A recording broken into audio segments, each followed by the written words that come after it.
What's up, everybody? I'm Fernando Mastrangelo, and welcome back to Design Discord. Today, I have David Michon on the show. You might have heard of him.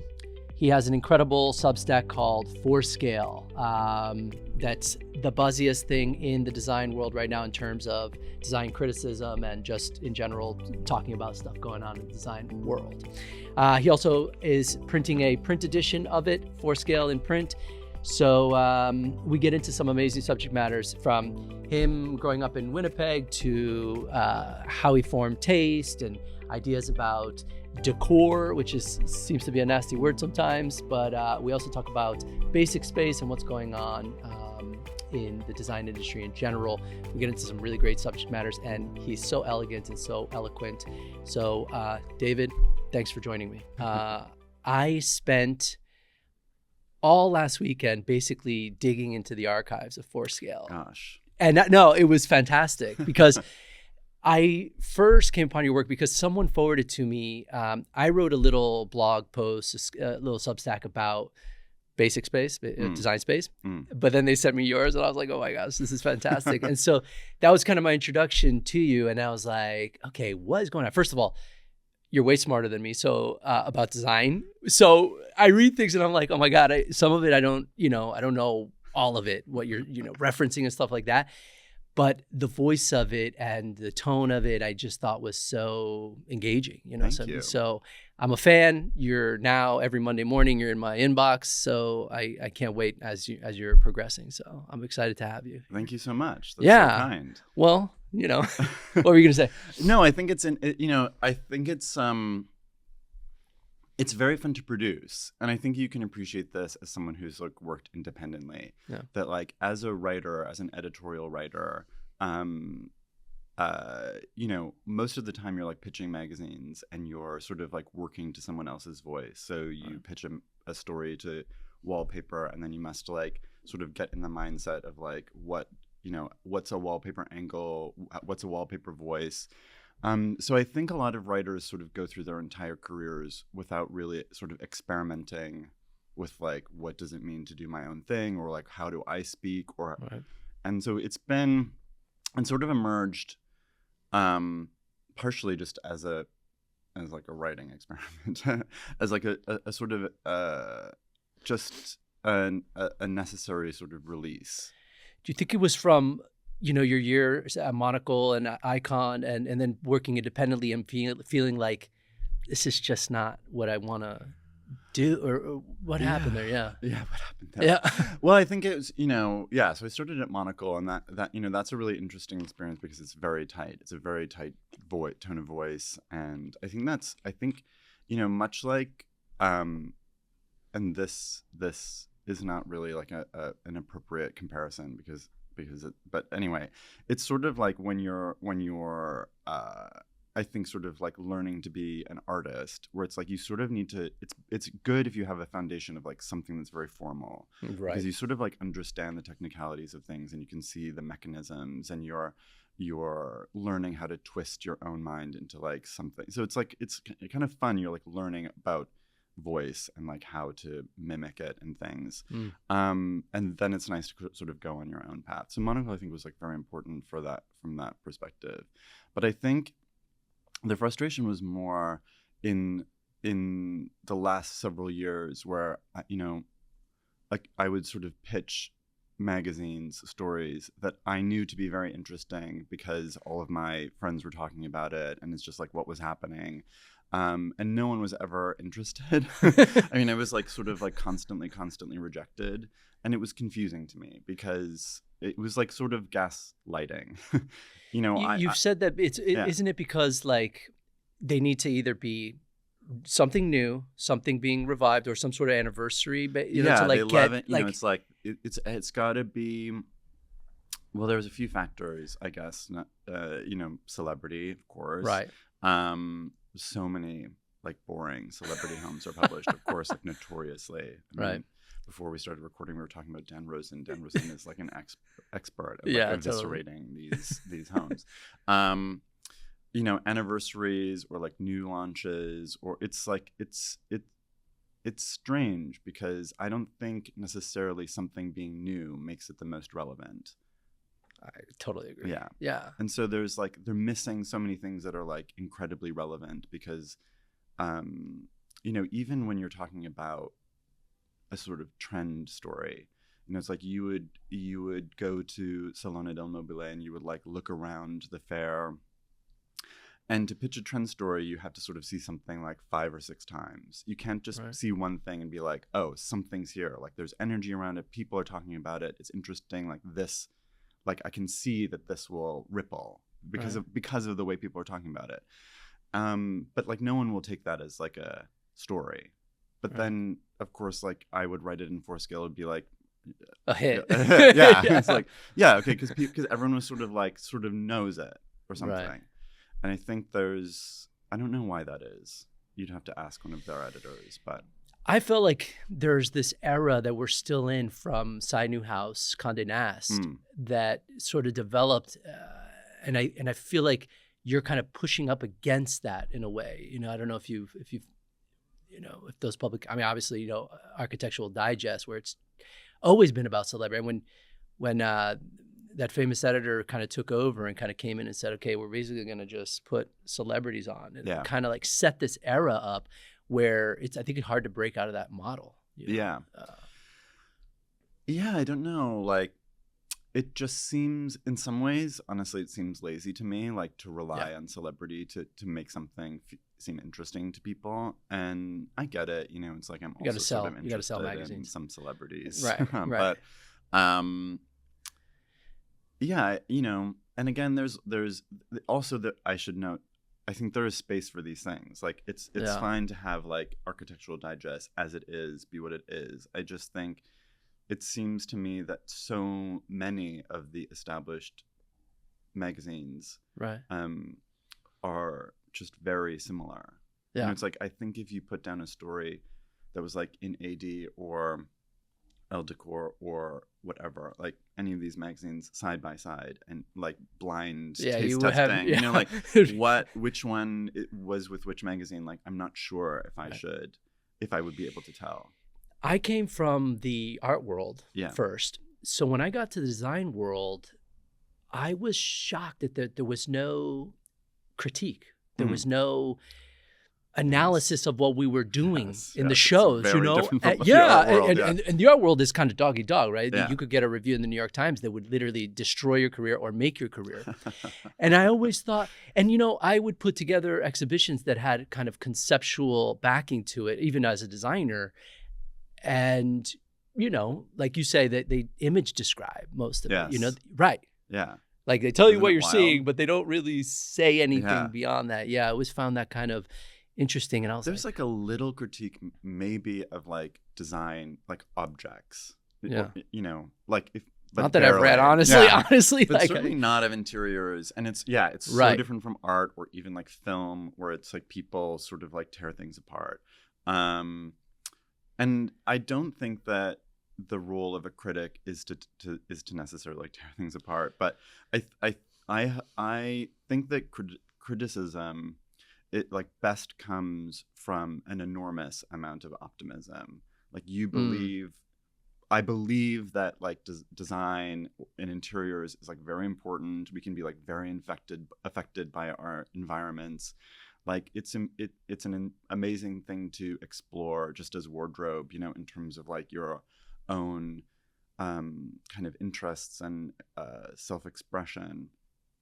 And it should be good. It's like you want things to be good. You want,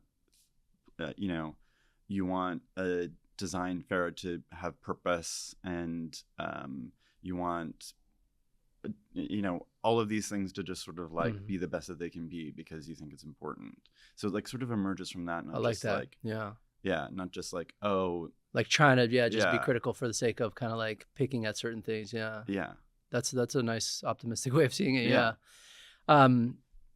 Take me back to Winnipeg a little bit, just because as I did a lot of research on you, I felt like that kind of sets you up for the way you see the world in a way. Where you grew up. Yeah, and maybe the formation of taste, because it's not a cultural it is a cultural hub in a way when you're from there. Yeah. But maybe as outsiders, we don't see Winnipeg as a kind of a design, like a taste making kind of place. And yeah. Yeah. I mean, it's certainly not a taste making kind of place. But I think one thing that Winnipeg has going for it is that, and I don't necessarily like understand why this is the case there and maybe not some other cities, but it's like a little bit weird and it's very cultural in its own sort of like way. It's inexpensive, I think, so that means that a lot of musicians and artists can sort of like be bad artists and bad musicians, which is like nice. It's like not everyone needs to, like, to be an artist. You don't need, I don't know, it's like you don't you have this amazing deserve to be an quote that artist you said in one of the Substacks or an interview that you did, and it was something like, you can be bad there because do you remember? It was so good. I was like, oh god damn, that's I wrote it down. Yeah, but it's there's a certain humility to like to Winnipeg, and I think there are no expectations. And, right. That was one of it. Yeah. I think that's sort of important to me because, I think it's just about the sort of joy of some degree of agency over your like, creative life and your like the way you express it. And I think that's nice. It's just like the best interiors are ones where people are like having fun and sort of doing their own thing. And it's like, I'm way more interested in an interior that I think is atrocious, but someone's having tons of fun with, than one that's like what would atrocious be? Like... Well, it's like, or like I think, for example, like one of my favorite interiors books. I mean, there are many incredible interiors books, but there's one called No Place Like Home, if I'm getting that right, by Amy Arbus, i.e. the daughter of Diane Arbus. Okay, yeah, cool. And that book is from the 80s, and for me it's like really important and like sort of foundational because it's like people's lives. It's like the Norton House in Los Angeles, which is like obviously a famous, incredible Gehry home, next to like this woman who like truly lives in a shack like on a roof somewhere in New York or whatever, like in total squalor. But there's the same treatment of those two places, and there's like the same respect for like that person's like choice and decisions about how they live. That's like so important, because it's like what is interesting about interiors, and what I think is hopefully my approach about critique or analysis of interiors, is like you're just sort of trying to read them. Like, what is this person? Like, who is this person? What are we learning about? Like, that's what I loved about your writing, is that you're approaching it, I feel like, from a stance of it's about the rooms, but it's more about the people. Yes. That's a cool angle. Yeah. It's like, it's not about the room. I mean, it is. Yeah. But you're really talking about the person. Yeah, and I think also the takeaway isn't like, oh, scalloped edges are in or something. Right, exactly. I don't want the takeaway of reading For Scale to be like, oh, something that you should do, but like a way that you should maybe, like, I just want you to be more observational, like look around and be like, oh yeah, whatever. It's like, I am like, to sort of self-analyze. Why do you have the furniture that you have? Yeah. Or why do you like the colors that you like? Or I have to admit, you've kind of liberated me in a way with that. You have, honestly. Obviously, being a designer, there's a bit of me that wants to have, what you call kind of a finished home, like a complete image of my home, and life doesn't really work that way. But you thank God, want to prescribe to that because we're in the industry or something? I guess so. But I found Do you?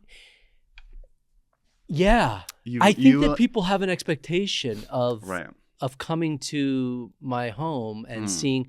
By the way, like, I don't live with a lot of my work in my home. I love my work, but it to live with it doesn't always match what the other stuff I love. You know what I mean? So I've kind of figured that out. But yeah, I felt a lot of pressure by the end. I mean, not that I'm like showing off my house, but you know, like I think that there's a goal for every designer to maybe have their home in AD at some point. You know what I mean? Like that's like, it becomes the last, you know, thing to reach. Yeah.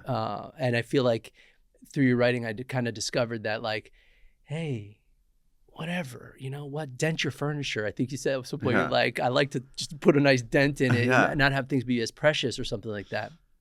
Yeah, I mean, I think like evolution is so important, you know, and you should never sort of be like finished with an interior. Like, I think this is mostly like homes, you know. I think there's sort of like there's like your own house and how we can like look at what homes are, and then there's like a restaurant or a hotel. Like obviously there's a stronger sense or ability to like complete a restaurant or something. But certainly in your own home, it's like you're a complex person that hopefully is like, you know, you should be like reveling in your own sort of subjectivity. Exactly. Like, you know, it's like what influences me now, or like what's changing, or like maybe you've moved and like the vibe of your new place is like totally different and just sort of like needs different furniture, or, you know. That's exactly right. Yeah, that's exactly what's happened. Yeah, as you move and you evolve. Yeah. I'm sure when you went to Hudson, you were like, totally. We got rid of, we had an estate sale. Yeah, we were like, okay, let's get rid of everything and kind of start fresh. Yeah. No, but it was nice kind of like to hear someone in the industry kind of say like, hey, like be human, you know. I feel and I think there's a lot of like, you know, I think there is this is something that I think is like a sort of new energy in interiors, which I think is happening a lot in Los Angeles. And I think For Scale like probably like couldn't have been started anywhere but Los Angeles, because it's like a lot of interior designers that I think are like sort of really unprecious and loose about like what the finished product is, and like whether there's in the way that like they're much more accommodating to like someone's weird personal object or choice that like doesn't fit with a sort of the aesthetic of the designer. And there's lots of like, you know, cool vintage dealers who are also like commissioning things from their friends, and that like sort of go with their own aesthetic, and that's like Formaz and Same Old. You know, it's like they're people who have like a really distinct sort of style in the furniture that they source and sell, but then it's next to, you know, Same Old like shared, you know, gave some of their showroom space to Willett, who does new furniture, which sort of like vibes with what they were selling, you know. And Formaz has commissioned pieces from some of their friends who aren't even necessarily like full-time designers, but like they do a cool like mirror that they're selling alongside. And it's sort of like, you know, you go to a more traditional vintage market or antiques market, and it's like every seller will be like, I sell 20th century Swedish design, you know, or it's like I sell, you know, it's so tight. And that, you know, whatever, I guess you sort of like know what to go to them for. But I think in Los Angeles in particular is when I first sort of felt and noticed that there was like more porous understanding of like whatever, you know, the design and like how it can be approached, and how someone sort of like designs a space, or like how they source and sell furniture or whatever. It was sort of nice. Interesting. I would have thought that was definitely more of a New York thing, but I guess there's. Well, if you feel it in New York too, that's great. I mean, I think it's just sort of where I first observed it, and so that's where I like connected with it, and it sort of does fit with like, you know, the LA energy, which is, you know, it's, you know, this is sort of a very basic observation, but you know, it's like a modernist house next to a mock Tudor house, next to a Spanish revival house. It's like such a jumble, you know. It's like there aren't really a lot of rules there, I guess, and it's it sort of doesn't, it's sort of toys a lot, allows you, it gives you that freedom. Speaking of that kind of thing, so do you think that like what we're seeing with like the wealth gap that's going on in the United States, that there's some angle of your writing that is kind of like addressing some of that a bit, like the fantasy that's created through and this kind of aspirational thing that we see in the magazines but doesn't feel like real life. Yes. Do you think that For Scale's a bit of a reaction to that, or and then I connect that kind of back to Winnipeg in my head. I'm trying to put together why. You know? I think it's sort of to some extent, I think it's sort of like, again, like all of these magazines sort of showing you these like impossible interiors where it's like everything is like a $30,000 dining room table and, whatever. Everything's a piece of collectible furniture. And this is nothing against collectible furniture. Yeah, thanks. Because I think that's, a lot of it's totally incredible. But it's like, it's not really, it's first of all, there's sort of like again, it's like I felt like sort of gaslit a bit, where I was like, this doesn't seem appealing. We're just sort of like, I don't actually like a lot of these interiors where it's like everything is like sort of something, and I agree. They're so sort of like tight, and like the times I've been invited into these homes, and it's like, yeah, they're like, this is my da da da, and then yeah, this it's is like my da da. yeah, and you know that sort they of feel paid like yeah, $80 grand for this, and $100 grand for this chandelier, and you feel like totally uncomfortable, yeah, and you feel like you feel uncomfortable. Where is that? You just can't like flop down into a sofa or something. And so I think I was just like, I just want to focus on places that I, or a way of living that I think is, to me, more aspirational, which is just like, it feels more,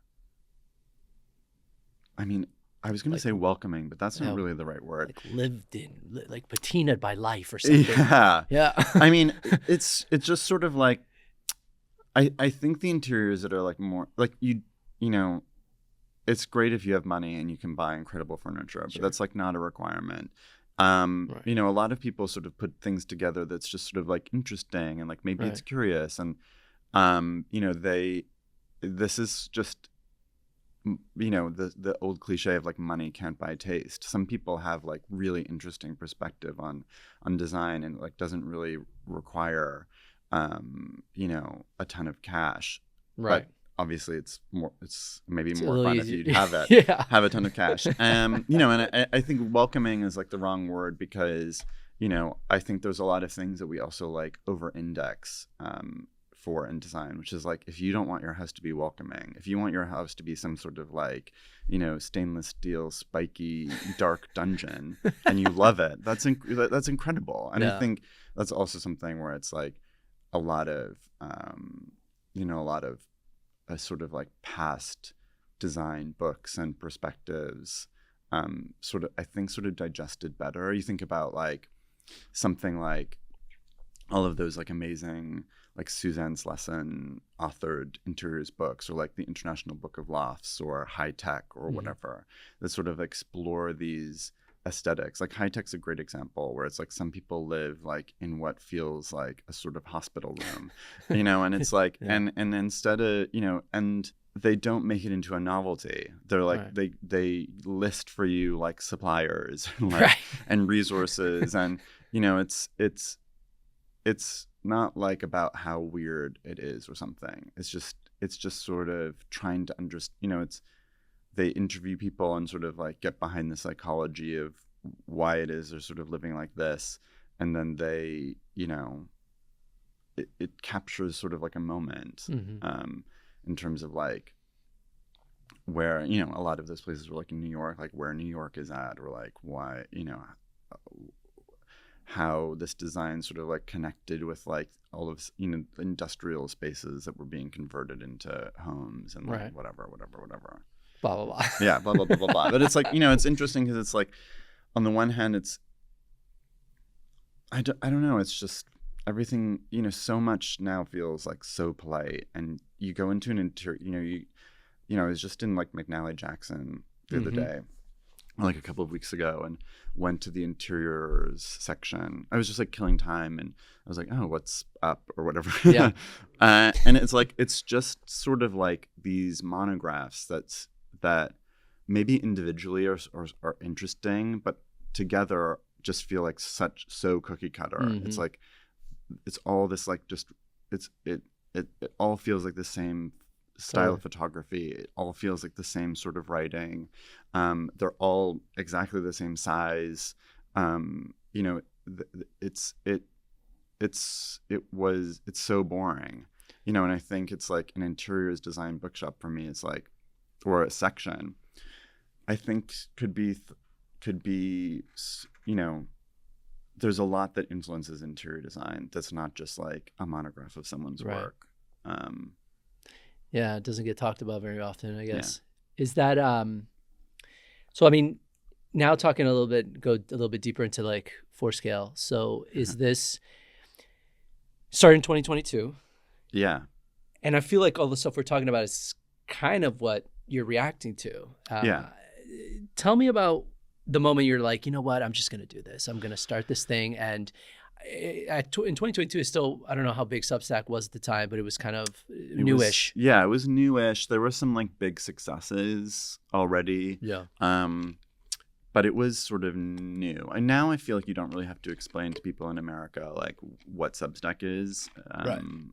But at the time you sort of had to be like, Substack, it's a new platform it's sort of like Tumblr, but it's an email, you know, whatever.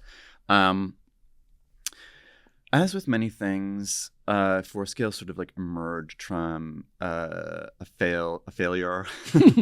I was working with some friends on a startup that was sort of to be a marketplace, for a furniture marketplace. Oh, really? Okay. Because I just Can you say the name, or is it no longer around? It never really existed. Okay. Gotcha. I mean, it never launched, but Gotcha. Much effort was put into getting it to potentially launch. That sort of came from like, I moved to Los Angeles, didn't bring anything with me. We moved from London. 2022, that was 2021 actually. And so obviously still sort of pandemic, still like supply chain issues. Right. So there was a lot of attempts to, furnish a place just with like vintage furniture, because that's what was like immediate and available. And just sort of not finding, like sort of like trying to be, on Cherish or something. Yeah. It just like didn't really feel like it was my zone. And wanting to sort of create something, it's like, and I was on all of these like newsletters, and you get a newsletter from, First Dibs. I remember this one like really distinctly. It was like how to get the Malibu beach look, as if like that's something that people sort of want. So like how to get a Malibu beach look, and they asked, I think, something like 20 or 21 designers, which is, first of all, too many. That's crazy, yeah. And they were like all the same sort of like middle-aged white woman, interior, kind of like classic interior designer, and then like one black man. Okay. And it was just sort of like, oh, like this is just not the people that I need to hear from. So anyway, long story long, putting that together, it just like in some ways like sort of never really felt right. And you like talk to venture capitalists who you were like hoping to fund you, and it's like I hated all of those conversations, and it was like not a world that I wanted to be a part of. But during that time, obviously, I sort of formalized a sense that like there was this energy in the design world that like wasn't being captured. And in the process of like any kind of new business, you have a lot of conversations because you're trying to see if other people feel the way that you people feel, the way that you feel, like, i.e. whether there's like a market for something. And I felt like there was. So after that was sort of shelved, it was about sort of bringing it into my wheelhouse, which was just writing. And so that's why I said it was like sort of started as a little writing experiment, because it was just sort of a release of this like this idea, the energy. And it was interesting to see then who who started subscribing, which was like only people from the industry, like lots of other editors actually, and lots of interior designers, and and some major brands, and it was like, and people would always say that they felt sort of refreshed by it, or that they were like you're saying the things that no one wants to say out loud, or that they were reminded sort of like why they were in the industry, which is that because it's like it is cool and fun and sexy, and like there's just especially domestic interiors, it's like you think about a house and it's like a dining room table or something, it's like you argue over a dining room table, it's like you have romantic dinners, you have birthday party, like so much happens, there's such an emotional charge to like everything, and it's like, where is that in Architectural Digest? There's no sex, there's no anger, there's no sadness, but that's the life that we lead. It's really interesting to read For Scale and then meet you, because the voice in I swear less in person. And all the caps and the way that you write feels so fat, almost like when I read Train Spotting all the time. It has that kind of like feel to it. And so is it a persona that you're taking on? I mean, maybe a little bit. I think it's like it's more sort of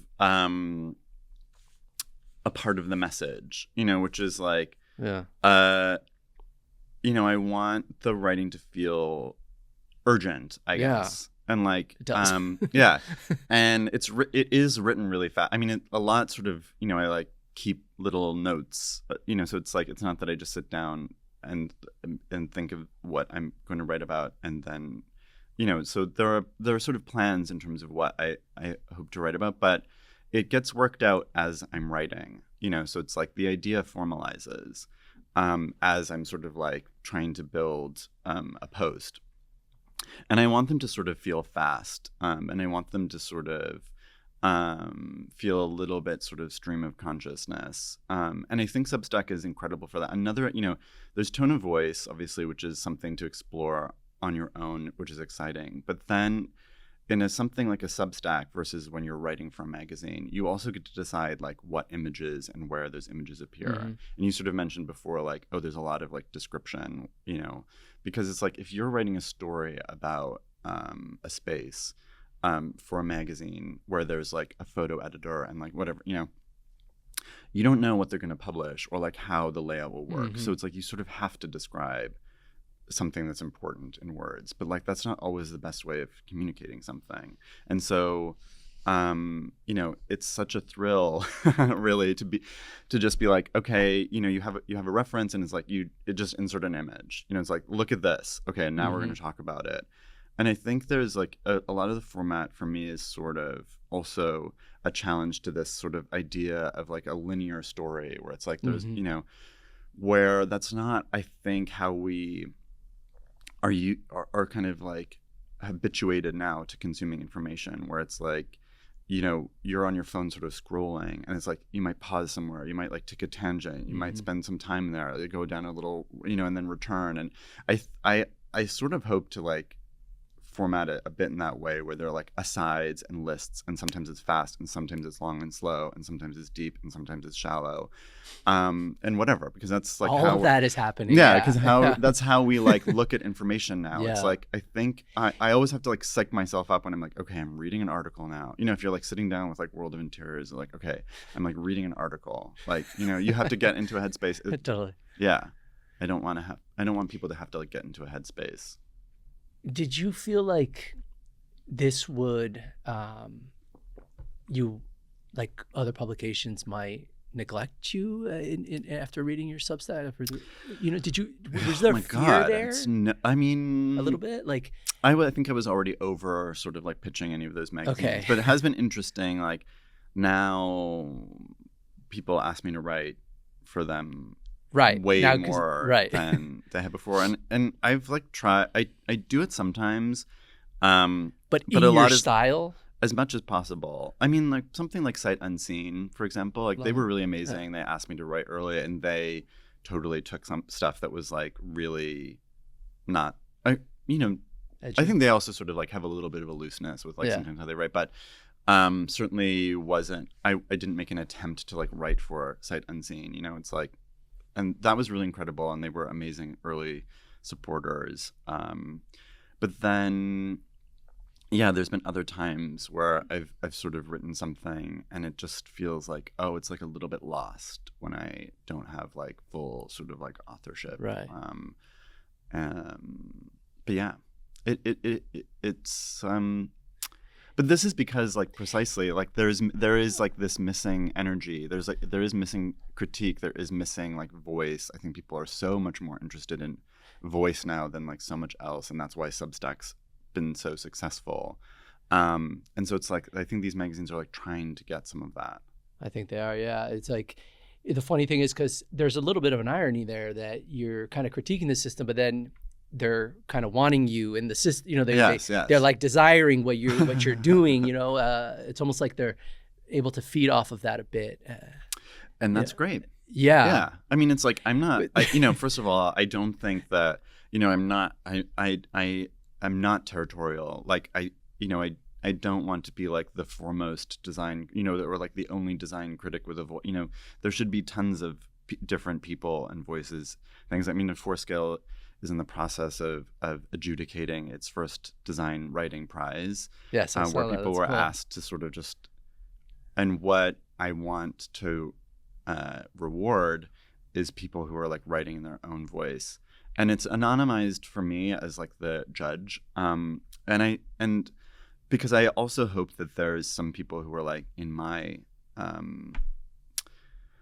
sort of in my situation of being like later in their career or like over 40 and being like, oh, I've never really thought about what it is to sort of like write in my own voice, because it's very liberating. It has been very liberating for me.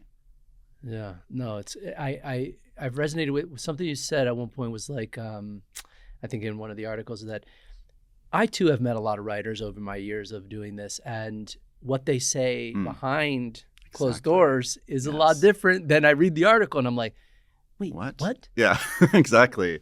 It's so weird. I find it so wild. Yeah, you know, they're so snarky about something, and it's smart and it's funny, and you're like, yeah, exactly. Well, they're and writers, they're smart, they know how to like. And then you sort of see what they write about the thing that they were sort of saying smart, like critical, interesting things about, and you're like, huh? Like, where did that go?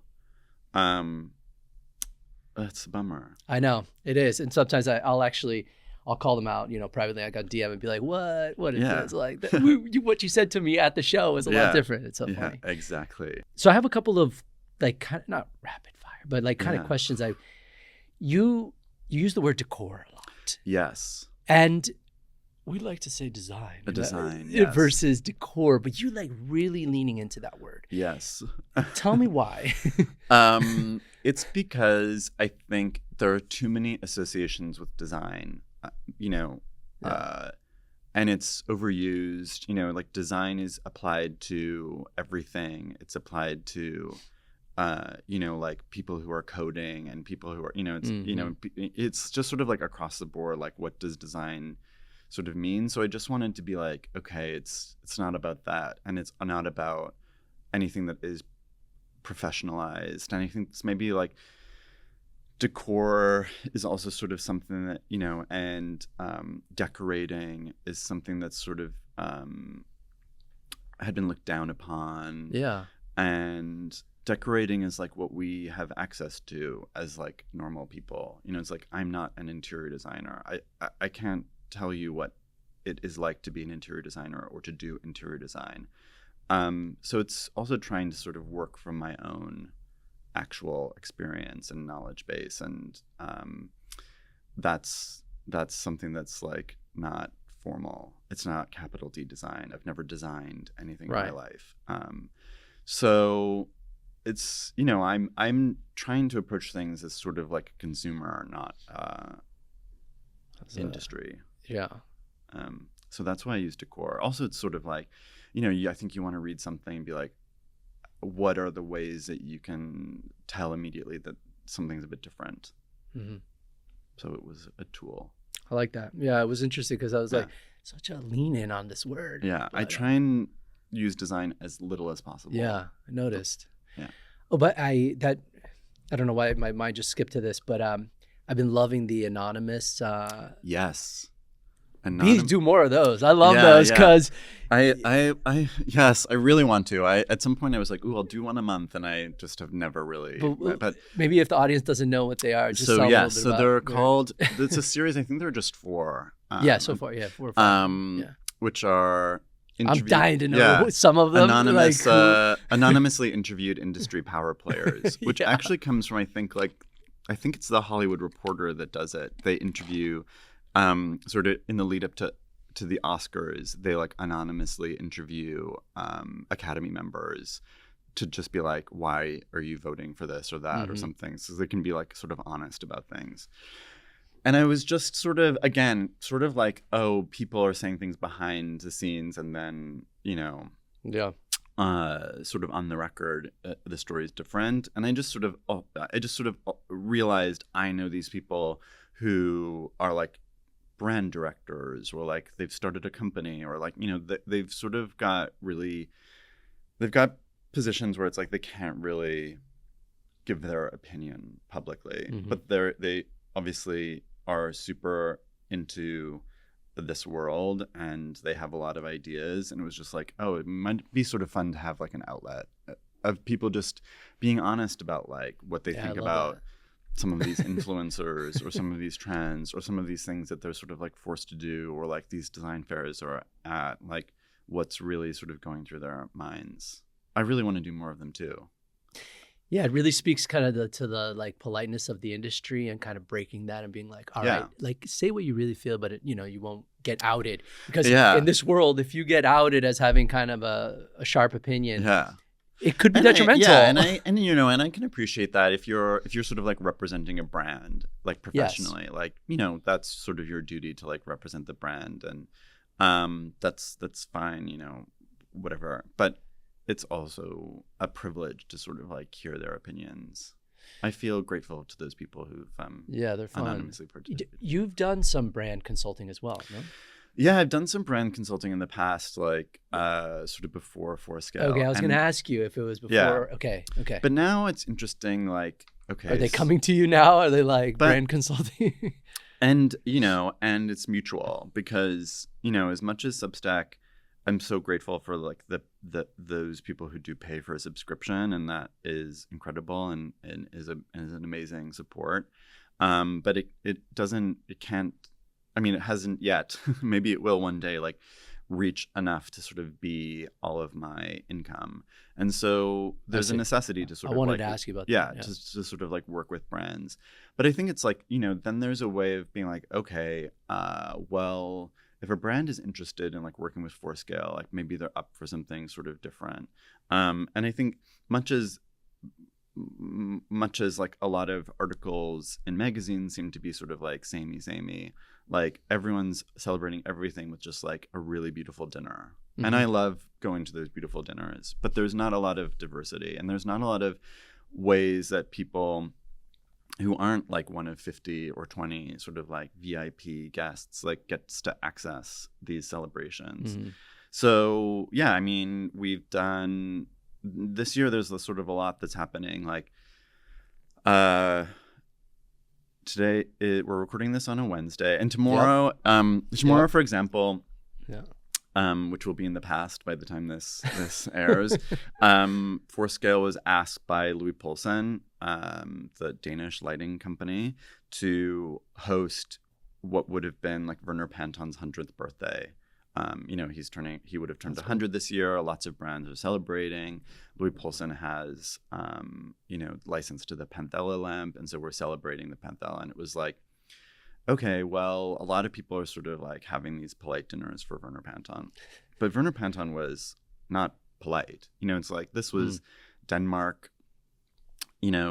Lots of blonde woods, lots of like clean lines, and here he is like bright colors, like wacky, psychedelic, strange, like what we would call immersive spaces, like plastic. It's like, he was crazy. Yeah. And so, we're also trying to have this party that's just sort of more in the spirit of that, where it's like For Scale has written 100 aphorisms about like radicalism and totality and form and color and Panton and the Panthella.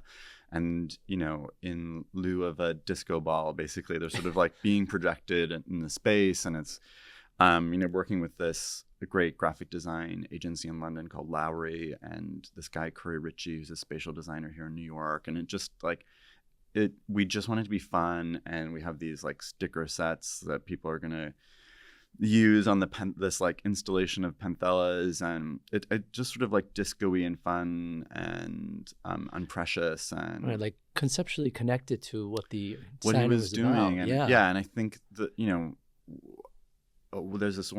there's this idea of like timelessness is one that I like have a problem with. I know, yeah. So it's like people talk about like timelessness, and it's like timelessness for one. There's so many things to unpack. Like one, some of the best interiors are ones that are super dated, where it's like you can be like, oh my God, this is like 1992 or something. It's like, and it's incredible. It's like, oh, this is like the year 2000 or something. Like even that, what's it called? Like that like rice pudding place that's like Rice to Riches. Oh yeah, which is like right here, which is like so sort of like it's like it's just like it's not timeless. But like thank God, it's like it's something cool that's like this weird little moment like in time where someone like invested in like a sort of style. And so and then things that we call timeless, like for a long time mid-century design was considered timeless, but now if you go into someone's house and they've just got mid-century design, that seems dated. It's like, so I just don't know if it's true. It's more about like what feels like it's gonna go with you, or like what can adapt, and like what can like just sort of like evolve alongside you as you also evolve. So that's actually the purpose of like stickering these Panthellas, which is sort of the initial inspiration was like Yayoi Kusama's like obliteration rims, which I just think are like, because it's like fun and interactive wacky, or something. And it's like, it's not like design on an altar. It's like design that you're like you're sort of like imprinting on. And that's sort of like for me the like what is timelessness. It's like this lamp, the Panthella, can like withstand the abuse of stickers and like a party and like whatever, and that's incredible to me. I like it, not making it precious in a lot of ways. I like that. I love dated interiors. Just to repeat and for the record, they're great. Like so nice to like walk into a building. It's like 1980, and you're like incredible. Like they weren't, it's like I know exactly what you mean. Yeah. I like that too. Well, I have a ton more questions, but I want to, since I came to your work through Basic Space or the design space.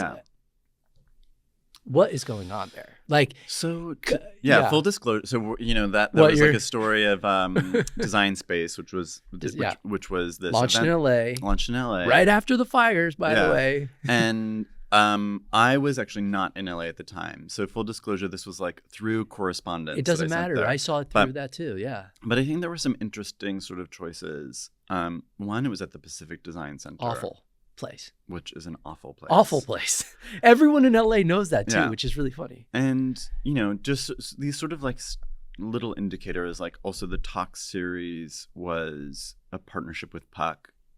Who do incredible things. I mean, Puck is like amazing. The hot thing. At the time, at least, like I'm actually not sure if this has changed, but like they didn't have a design writer. So it's like you're doing a design event and you've like partnered with a publication that like doesn't really have a relationship with it, with the industry. I think there's like, I think Jesse Lee in Basic Space, like without any knowledge of like how successful the business is, but he's very good at sort of hype. And I think hype works well in fashion, to be honest.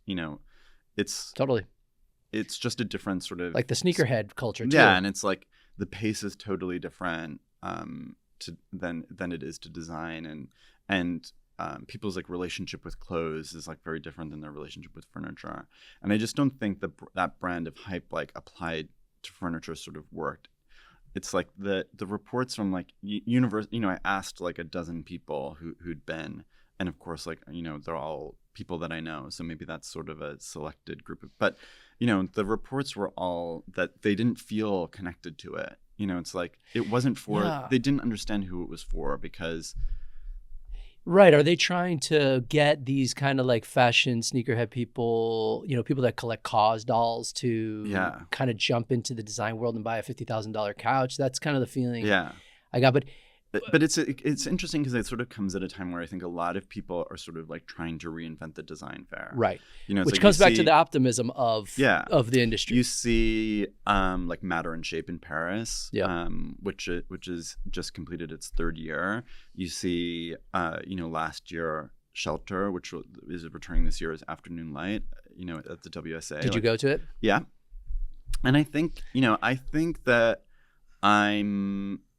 I think it's very hard to judge something in like a first year. Fine. So I agree, also credit to like Design Space, but you know, fine. I think I'm excited at people's experiments. People's experiments who I think genuinely have an interest in like the design industry and like people and like bringing people in and finding a new, you know, finding a way to sort of like represent like what's exciting about design now. It's like, I think what my criticism of like Design Space less basic space is that it's seen as like just a market expansion for them. Like it's seen as you know, they're like, oh, the untapped world of design without like, you know, it's coming from the top down rather than I think like something like Afternoon Light and certainly like Matter and Shape, you know, like they're like coming from like a real. I totally agree. That's exactly the feeling like foundational belief and optimism in like design. The thing is though, when you're, you know, Basic Space now owns Design Miami. So, you know, part of me was like, oh, I don't want to see this become the design, you know, the model that we're kind of, because I don't want to show. They invited me to do it and I didn't because one, I felt it was inappropriate to do it right after the fires. And just like, I'm going to go show my $20,000 whatever, you know what I mean? Like it just didn't feel right. And I'm glad that my gut instinct led me there. But, you know, but I was like, ooh, I don't know if this is the direction we should be going. And for the main institution that we have for like collectible design or like fine furniture, to be backing that, I was like, oh, I'm not sure that this is it, guys, you know? I think, but yeah, I totally agree. You know, I think there's so much room to like have new models for like who you invite into a design fair and like what it looks like. We should invite you to, you know, propose things to be on the board there. You know what I mean? Yeah. I'm much better at reviewing things. Okay. Well, I want to talk a little bit about the future of For Scale. I you know, kind of have a question. I love the print edition. Glad you brought it for me. It's the first time to look through it. But are you going to like take this to the magazine? Are you going to try to make this into a magazine, like full on? Is that your goal or what's the idea? I mean, I love print. That's probably like a monocle thing also. Like you're sort of really trained to like, believe in print.